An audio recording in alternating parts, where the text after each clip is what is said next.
before asking the question, I wanted to clarify that Quran is an evidence for logic. But it doesn't need logic to say that Quran is right. Why I'm saying this? Because I wanted to say that you might sometimes don't have the answer.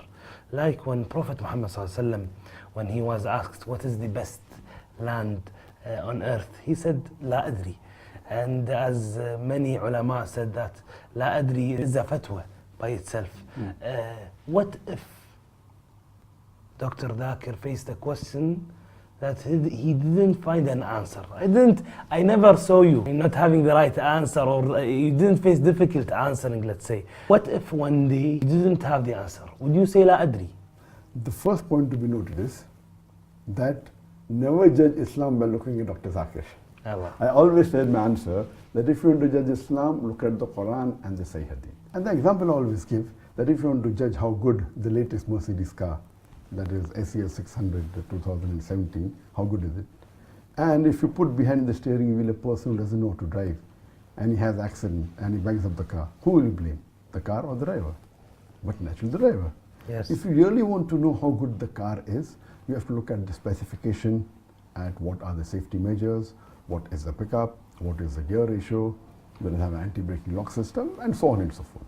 And if you really want to test drive the car, put behind the steering wheel a person who is an expert in driving. Similarly, if you want to judge Islam, look at the Quran, the Sahih Hadith, and the best exemplary Muslim is Prophet Muhammad. As far as the question is concerned that what will happen if I don't know the answer. Yes. Point to be noted that if you know Ahmad bin Hanbal, may Allah have mercy on him, he was a great scholar, he was a great Imam.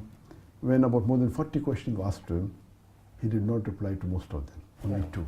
And he said, this is what. So, what you have to realize that if a person doesn't know the answer, that does not mean he's a scholar. The more you know, the more you realize you don't know.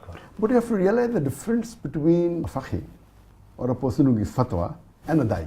The difference is that a person who is asked a fatwa, he has to really give the answer in black and white. We as a da'i, when I give a lecture on Quran and modern science, for example, I study all the verses of the Quran dealing with science. I do my research. So, and I have a list of maybe 200 questions that can be asked on it. I'm prepared. I know my portion. So when about 20 questions are asked, 19 are already from my list. That's the reason you see me giving references. I'm not Hafiz al-Quran. I do my homework. There are questions which are asked the first time in my life. For example, the question on Iqra. Yes. And I didn't know the answer. But Allah helped me. So many... If not, let's say if you didn't have the Yes, I'll come to it.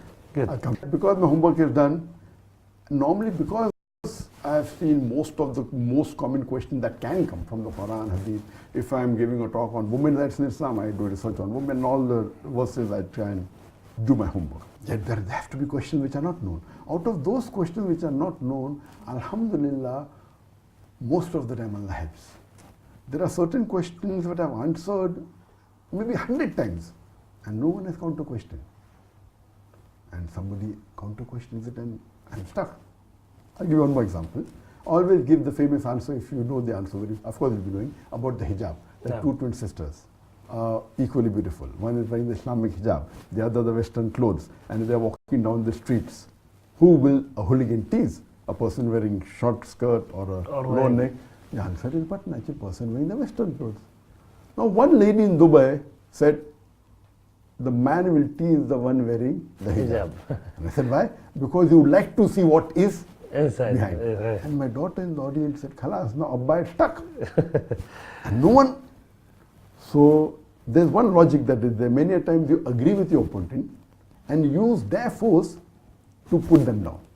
It's one of the logics of Taekwondo, Karate, martial arts. So I told sister, I don't agree with you. But if I agree with your argument that the person would tease the girl wearing clothes because you like to know what's behind the clothes, then why are you wearing clothes? Why don't you take out your clothes? And she was shocked. I said, actually, you're only saying something which you don't believe in. If you believed in that, then why are you wearing clothes? You should walk without clothes.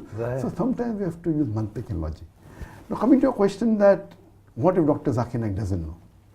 As I told you, as a da'i, because with the homework we know most of it, many times Allah helps, and many a times we try, even though many a times I may know that the answer is not 100%, I try and give a close answer. But that happens rarely, rarely. Close answer so that the people on the opposite side, that I'm Dai, I'm not giving a fatwa on Islam. But surely if it's something which is not related, for example, if they ask me something about engineering, they ask me a question which is not related to my field.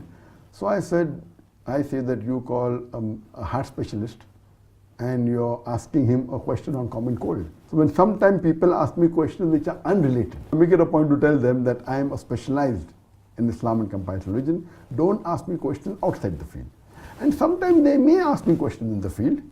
At that time, because being a Dai, I try and give a logical reply, because many a times a non-Muslim, he doesn't understand the concept of Islam. Yes. That it is not that we know everything. But let me interrupt you and ask you this question. Muhammad sallallahu alaihi wasallam is a da'iyah too. Of course. And he's he's a messenger of Allah. And the messenger of Allah. Yes, you're right. There's a world of a difference being a Dai and a messenger and a normal Dai. صحيح. لكن he also replied with لا أدري. Of course. So 100%. I want to hear that. So do you think that it's okay to say لا أدري when it's a question? If you don't know at all, best to say. When I train my students, I tell them, if you don't know the answer, better say I don't know rather than put your foot in the mouth. Right. That is the reason I tell that if a question is there which is not in my field, I say this is not my field at all.